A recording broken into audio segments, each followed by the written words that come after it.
Coyote has built all of your favorite cooking methods into one powerful pellet grill.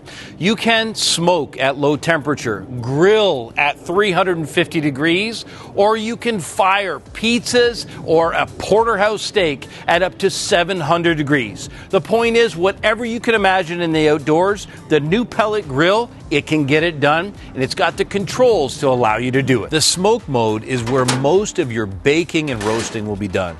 It's done with temperatures between 175 and 300 degrees Fahrenheit. The grill mode's target temperatures will be maintained automatically between 301 and 700 degrees Fahrenheit. The sear mode gives you three options: low, medium, and high. And when used with the sear grate, gives you direct access to that heat, giving you those classic charred marks and flavor that you're looking for. All of these different cooking methods together really makes Coyote's new pellet grill the most intuitive pellet grill on the market, giving you the ability to adjust to different cooking styles, to different ingredients, and being able to get the results that you really want.